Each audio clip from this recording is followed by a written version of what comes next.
టాలీవుడ్ లో mega family రెండుగా చీలిపోయిందా అంటే అవును అనే కమెంట్స్ వినిపిస్తున్నాయి. ఎందుకంటే జనసేనాని పవన్ కళ్యాణ్ దశాబ్ద కాలం పాటు పోరాడి అద్భుత విజయం సాధించారు. అంతేకాదు ఏకంగా ఏపీకి ఉప ముఖ్యమంత్రి పదవిని కూడా వరించారు. ఇది సాధారణ విషయం కాదు, అద్భుత విజయం అని చెప్పొచ్చు. పోటీ చేసిన అన్ని స్థానాల్లో జనసేన గెలిచింది. 21కి 21 గెలవడం అంటే సామాన్య విషయం కాదు. 100 స్ట్రైక్ రేట్ తో గెలిచి ఏకంగా ప్రధానిగా ప్రమాణ స్వీకారం చేసిన నరేంద్ర మోడీకి సైతం ఇప్పుడు జనసేనకున్న 2 సీట్లు చాలా కీలకంగా మారాయి. పవన్ కళ్యాణ్ తాను చెబితే వింటారనే అభిమానంతో ఆ పార్టీకి మంత్రి పదవులు లేకుండానే స్నేహం కొనసాగిస్తూ ఉన్నారు. అంటే ఇటు రాష్ట్రంలో కేంద్రంలో జనసేనది ప్రముఖ పాత్ర. ఇక ఏపీ ముఖ్యమంత్రిగా చంద్రబాబు నాయుడు ప్రమాణ స్వీకారం చేస్తుంటే కేంద్ర మంత్రులు, ఇతర రాష్ట్రాల సీఎంలతో సహా అందరూ వచ్చారు. ఇటు పవన్ కోసం మెగా ఫ్యామిలీ మొత్తం వచ్చింది. మెగాస్టార్ చిరంజీవి ఏపీ గెస్ట్ గా స్టేజ్ పై కూర్చున్నారు. ఇటు పవన్ కుటుంబం, నాగబాబు కుటుంబం, రామ్ చరణ్ ఇలా ప్రతి ఒక్కరూ అమరావతికి చేరుకున్నారు. మెగా ఫ్యామిలీ సందడి అంతా ఇంత కాదు. పవన్ చిరంజీవితో కలిసి ప్రధాని నరేంద్ర మోడీ అభివాదం చేశారు. ఇంతలా వేడుక కన్నుల పండుగగా సాగింది. మెగా కుటుంబం మొత్తం జాతరకు వచ్చినట్లు వచ్చింది. పవన్ కళ్యాణ్ కొడుకు అకీరా, కూతురు ఆద్య ఈ వేడుకకు స్పెషల్ అట్రాక్షన్ గా మారారు. జోరుగా హుషారుగా ప్రమాణ స్వీకారం జరిగింది. కానీ పవన్ కళ్యాణ్ వేడుకలో మనం ఎంతసేపు మెగా ఫ్యామిలీ హంగామాని చెప్పుకున్నాం. ఒకప్పుడు మెగా ఫ్యామిలీ అంటే అల్లు ఫ్యామిలీని కూడా కలిపి చూసేవారు జనం, అభిమానులు.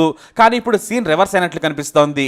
పవన్ కళ్యాణ్ ప్రమాణ స్వీకారాన్ని అల్లు ఫ్యామిలీ పట్టించుకోలేదా, అసలు వారికి పిలుపు రాలేదా అనేది చర్చనీయాంశంగా మారింది. ఒకవేళ పిలుపు రాకపోయినా కూడా కనీసం ఆల్ ది బెస్ట్ చెప్పాలి. కానీ ఎవ్వరూ చెప్పలేదు. కేవలం పిఠాపురంలో పవన్ గెలిచిన తర్వాత అల్లు అర్జున్ ట్వీట్ చేశారంతే. ఆ తర్వాత పెద్దగా ఎవరూ స్పందించలేదు. అయితే అల్లు ఫ్యామిలీకి మెగా కుటుంబానికి మధ్య రిలేషన్ గొప్పగా లేదనే కమెంట్స్ ఇప్పటి వరకు బలంగా వినిపించాయి.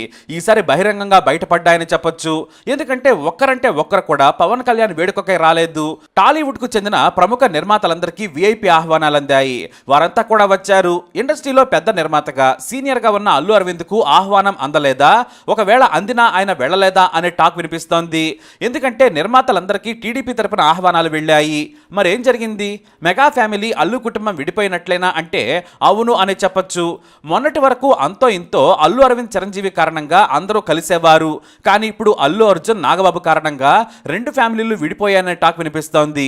ఈ గొడవకు ముందే అల్లు కుటుంబానికి మెగా ఫ్యామిలీకి పెద్దగా సఖ్యత లేదు. కేవలం బయట ప్రపంచం వరకు మాత్రమే అలా కనిపించారనే విమర్శలు వచ్చినా 2 వైపులా ఉన్న కుటుంబాలకు సంబంధించిన హీరోల ఫ్యాన్స్ ట్రోల్స్ చేసేవారు. కానీ ఇప్పుడు mega fans versus Allu Arjun army social మీడియాలో నెగిటివ్ కామెంట్స్ చేసుకుంటున్నాయి. ఈ గొడవంతా కూడా అల్లు అర్జున్ నంద్యాల వైసీపీ ఎమ్మెల్యే అభ్యర్థి శిల్పా రవిచంద్రకిషోర్ రెడ్డికి మద్దతుగా వెళ్లడంతో 2 కుటుంబాల మధ్య ఉన్న లొకలొకలు బయటపడ్డాయి. అంతకు ముందు రోజే పవన్ కళ్యాణ్ గెలవాలని ఆకాంక్షిస్తుందని ట్వీట్ చేశాడు అల్లు అర్జున్. ఆ మరుసటి రోజున ప్రచారం ముగుస్తుందనగా భార్యతో కలిసి నంద్యాలలో కనిపించి అందరికీ షాక్ ఇచ్చాడు.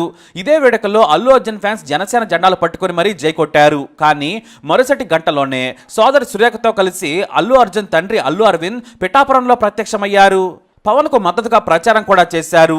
అయితే అది అల్లు అర్జున్ మీద విమర్శలు రాకుండా జస్ట్ మేమంతా ఒకటేనని అరవింద్ చెప్పేందుకే వెళ్లారు తప్ప ప్రేమతో కాదనేది విమర్శలు మొదలయ్యాయి.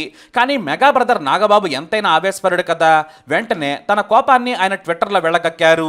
తమతో ఉంటూ ప్రత్యర్థుల కోసం పనిచేసేవాడు తమవాడైనా పరాయివాడే, తమతో నిలబడేవాడు బయటవాడైనా కూడా తమవాడేనంటూ పోస్ట్ పెట్టారు. దీంతో అల్లు అర్జున్ ఫ్యాన్స్ నానా హంగామా చేశారు. ఇది తమ హీరోను ఉద్దేశించి పెట్టాడంటూ గతంలో మెగా ఫ్యామిలీకి అల్లు అర్జున్ ఎలా మద్దతుగా ఉన్నారో గుర్తు చేశారు. ఆ తర్వాత దారుణమైన కమెంట్స్ కూడా చెప్పారు. సింపుల్ గా చెప్పాలంటే అల్లు అర్జున్ ఆర్మీ మాటలు దాడి చేసింది. ఆ తర్వాత బూతులకు కూడా దిగారు. దీంతో ఆయన వెంటనే ట్వీట్ ను డిలీట్ చేసేశారు. ఆ తర్వాత అకౌంట్ ను కూడా హైడ్ చేసేశారు. అల్లు అర్జున్ ఫ్యాన్స్ కు భయపడి అకౌంట్ నే డియాక్టివేట్ చేశారని కొందరు, మెగా కుటుంబంలో పెద్ద చర్చ జరగడంతో తీసేశారని ఇంకొంతమంది కమెంట్స్ చేశారు. కానీ 45 గంటల్లోనే నేను వచ్చేసా అంటూ దర్శనమిచ్చారు నాగబాబు. అయితే నాగబాబు చేసిన ఈ కమెంట్ మెగా అల్లు కుటుంబాల మధ్య చర్చకు దారితీస్తుందనే కమెంట్స్ మొదలయ్యాయి. 2 కుటుంబాల మధ్య విభేదాలకు కారణమయ్యాయి. తాను స్నేహితుడిగా వెళ్ళాను అంతే తప్ప జనసేనకు వ్యతిరేకంగా కాదు, పవన్ కు కూడా నేను మద్దతు తెలిపాను, ఇందులో నా తప్పేముందని అల్లు అర్జున్ పరోక్షంగా కమెంట్స్ చేశారు. నా ఫ్రెండ్స్ ఎక్కడున్నా వెళతాను తప్పితే నాకు పార్టీలతో సంబంధం లేదని కొండబద్దలు కొట్టేశారు. కానీ ఆయన వ్యవహారం చిరంజీవికి కూడా నచ్చలేదట. ఎందుకంటే పవన్ కళ్యాణ్ కు ఇది డూ ఆర్ డై సిచ్యువేషన్. పిఠాపురంలో కాపులను ఏకం చేసేందుకు వైసీపీ అన్ని ప్రయత్నాలు చేసింది. ప్రచారం ముగుస్తుందనక వైసీపీకి మద్దతుగా తెలిపితే మెగా అభిమానులే కాదు అల్లు అర్జున్ ఫ్యాన్స్ కూడా కన్ఫ్యూజ్ అవుతారు.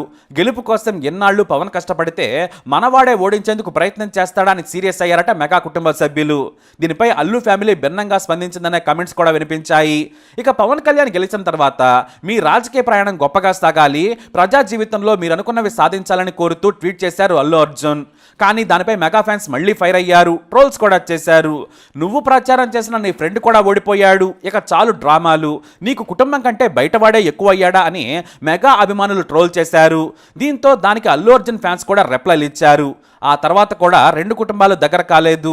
మెగా ఫ్యామిలీ పూర్తిగా అల్లు కుటుంబాన్ని దూరం పెట్టినట్లు కమెంట్స్ వినిపించాయి. ఇటేమో తమను పరాయి వారన్నాక మేమెందుకు వస్తామంటూ అల్లు కుటుంబం లైట్ తీసుకుందట. అందుకే ఎక్కడా కూడా కనీసం పవన్కు విషెస్ కూడా చెప్పలేదు. అసలు అల్లు అర్జున్ పట్టించుకోకుండా తన పనిలో తానున్నాడు.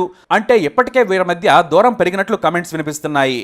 ఇక మెగా ఫ్యామిలీ కోసం ప్రత్యేకంగా ఏర్పాట్లు చేశారు నిర్వాహకులు. అంటే వారందరికీ వీవీఐపీ గ్యాలరీల్లో సీట్లు కేటాయించారు.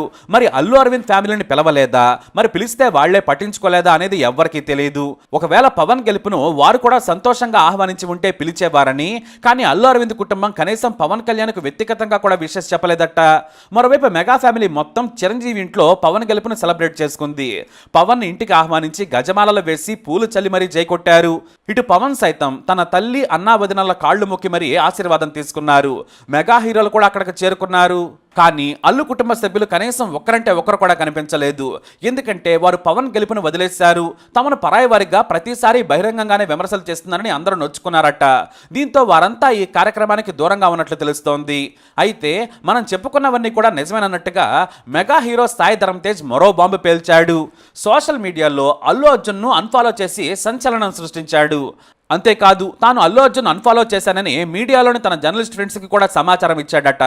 దీంతో ఆ వార్త కాస్త మెయిన్ స్ట్రీమ్ మీడియాలో వెబ్సైట్లలో కూడా మొదట దర్శనమిచ్చింది. అందరూ సాయి ధరమ్ తేజ్ ట్విట్టర్ అకౌంట్ను పరిశీలించగా నిజంగానే అన్ఫాలో కొట్టాడు. మరోవైపు అల్లు శిరీష్ను మాత్రం ఫాలో అవుతున్నాడు. అంటే రెండు కుటుంబాల మధ్య దూరం నిజమేనన్నమాట. లేదంటే ఎంతో కోపం లేకుంటే సోషల్ మీడియాలో అన్ఫాలో కొడతారు, ఎంతో కోపం ఉంటే తప్ప అలా చేయరనేది నిజం. ఇటు నాగబాబు ఫాలోవర్స్ లిస్టులో కూడా అల్లు అర్జున్ లేడు. దీంతో మెగా కుటుంబానికి అల్లు ఫ్యామిలీతో దూరం పెరిగిందనడానికి ఇది మరో ఉదాహరణ. అయితే పవన్ కళ్యాణ్తోనే బన్నీ ఎందుకు గొడవ పెట్టుకుంటాడు? పవన్ కళ్యాణ్కు మొదటి నుంచి మద్దతుగానే ఉన్నట్లు కనిపించాడు. కానీ అల్లు అరవింద్కు పవన్ కళ్యాణ్కు గతంలో గొడవలు జరిగాయి. అవే బన్నీ మనసులో పెట్టుకున్నాడని చెబుతారు. ముందుగా జానీ సినిమాకు అల్లు అరవింద్ నిర్మాత, దానికి దర్శకుడు సహా సర్వం పవన్ కళ్యాణే. ఆ సినిమా విషయంలోనే విభేదాలు పతాక స్థాయికి వచ్చాయట. 2 సార్లు రీషూట్ చేయడంతో భారీగా ఖర్చు పెరిగింది. ఇక సినిమా విడుదలయ్యాక డిజాస్టర్ అయింది. పవన్ ఫ్యాన్స్ మాత్రం ఆ మూవీని తెగ ఎంజాయ్ చేశారు. ఇప్పటికీ పవన్ ఫ్యాన్స్కి జానీ సినిమా ఓ వెరైటీ క్లాసిక్. అయితే ఈ భారీ నష్టానికి కారణం పవన్ కళ్యాణ్ అని అరవింద్ దుయ్యబట్టారు. తనకు చాలా నష్టం వచ్చిందని చిరంజీవి దగ్గర పేచీ పెట్టారట. దీంతో పవన్ కళ్యాణ్ ఈ విషయంపై గొడవ చేసి ఇంటికెళ్లి ఏకంగా 2 కోట్ల రూపాయల చెక్కును అరవింద్ ఇంటి దగ్గర వేసి వచ్చారనే కామెంట్స్ కూడా వినిపించాయి. వీటిలో నిజమెంతో తెలియదు కానీ జానీ విషయంలో మాత్రం అరవింద్కు పవన్ కళ్యాణ్కు మధ్య గొడవలు జరిగాయి. ఆ తర్వాత కొంతకాలం వరకు గీతా ఆర్ట్స్లో సినిమాలను పవన్తో నిర్మించలేదు. మొదటి సినిమా అక్కడమ్మాయి ఇక్కడబ్బాయి నిర్మించింది కూడా అల్లు అరవిందే. వాస్తవానికి పవన్ కెరీర్కు పునాది వేసింది అల్లు అరవిందే. కథా దర్శకుల ఎంపికలో కూడా ఆయన జాగ్రత్తలు తీసుకున్నారు. మొదటి సినిమా అక్కడమ్మాయి ఇక్కడబ్బాయి సినిమాకు ఆయన ఎంతో కష్టపడ్డారు. పవన్ను హీరోగా నిలబెట్టేందుకు మొదటి సినిమా ద్వారానే సాయం చేశారు. కానీ జానీ సినిమాతో వారి మధ్య విభేదాలు వచ్చాయి. ఆ తర్వాత త్రివిక్రమకు అల్లు అరవింద్కు మధ్య మంచి సాన్నిహిత్యం ఉంది. బయట నిర్మాతలకు కాకుండా ముందే ఇచ్చిన మాట కోసం అరవింద్తో కలిసి చేశారు. అంతే తప్ప పవన్తో చేయాలని కాదు. ఈ సినిమా నిర్మాణం నుంచి దర్శకత్వం వరకు అంతా త్రివిక్రమ్ తానై చూసుకున్నారు. అయితే ప్రజారాజ్యం పార్టీలో వీరిద్దరి మధ్య గొడవల పీక్స్కి చేరాయి. అప్పుడు పార్టీ పూర్తి బాధ్యతలు అల్లు అరవింద్ చేతిలోనే ఉన్నాయి. ఆ సమయంలో పవన్ కళ్యాణ్ని చాలా తక్కువగా అంచనా వేశారట అల్లు అరవింద్. ఇది పవన్ కళ్యాణ్కు నచ్చలేదు. ఈ విషయాన్ని ఓపెన్ గానే పవన్ కళ్యాణ్ ఓ సందర్భంలో కూడా చెప్పుకొచ్చారు. అలా ఆ తర్వాత ఆ గొడవలు కంటిన్యూ అయ్యాయి. ఇక అది నిజమేనంటూ మరో సందర్భంలో అల్లు అర్జున్ నేను చెప్పను బ్రదర్ అంటూ ఓ డైలాగ్ చెప్పి సంచలనం సృష్టించారు. ఆ ఈగోలన్నీ కూడా ఇక్కడి వరకు తీసుకొచ్చాయి. ఇక ఆ తర్వాత బన్నీ పాన్ ఇండియా స్టార్ అయిపోయాడు. ఇప్పుడు పవన్ కళ్యాణ్ డిప్యూటీ సీఎం రేంజ్కి వెళ్ళిపోయారు. ఎవరికి వారు ఈగోలు తగ్గించుకుంటే తప్ప ఇది తగ్గదు. కానీ చిరంజీవికి అల్లు అరవింద్కు మంచి స్నేహం ఉంది. బాబా బావమరదలైనా కూడా చాలా క్లోజ్ గా ఉంటారు.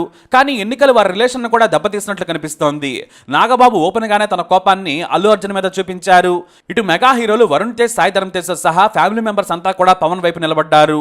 అంటే అల్లు ఫ్యామిలీ మొత్తానికే మెత్తగా ఈ పాలిటిక్స్ కి మెగా ఫ్యామిలీకి దూరం జరిగింది అనే వార్తలు టాలీవుడ్ లో వినిపిస్తున్నాయి. అయితే గతంలో కూడా ఇలాంటి కలహాలే బయటకు వినిపిస్తే ఒకానొక సందర్భంలో రామ్ చరణ్ వాటికి చెక్ పెట్టారు. ఫ్యామిలీ గొప్పగా కలిసి ఉండాలని కోరుకునే వ్యక్తి రామ్ చరణ్. మరి ఈ వివాదాన్ని కూడా రామ్ చరణ్ పర్సనల్ గా తీసుకుని ఈ ఈగోలన్నిటికీ చెక్ పెడితే అందరూ మళ్ళీ కలుస్తారు. ఇలాంటి నిర్ణయాలకు చిరంజీవి ఎప్పుడు ముందుంటారు. కానీ ఒకరు ముందు అడిగేస్తే తప్ప ఇది జరగదు. ప్రస్తుతానికి ఇది మెగా ఫేస్ట్, అందరూ ఎంజాయ్ చేస్తున్నారు. మరి ముందు ముందు మెగా వర్సెస్ అల్లు అనే అవుతుందా, మెగాతో అల్లుకుపోతుందా అనేది చూడాలి. మరి మెగా వర్సెస్ అల్లు మీరేమంటారు? మీ అభిప్రాయాన్ని కమెంట్ ద్వారా తెలియజేయండి. ఈ వీడియో అప్డేట్స్ కోసం మై ఛానల్ ఫాలో అవ్వండి. అలాగే తప్పకుండా సబ్స్క్రైబ్ చేసుకోండి.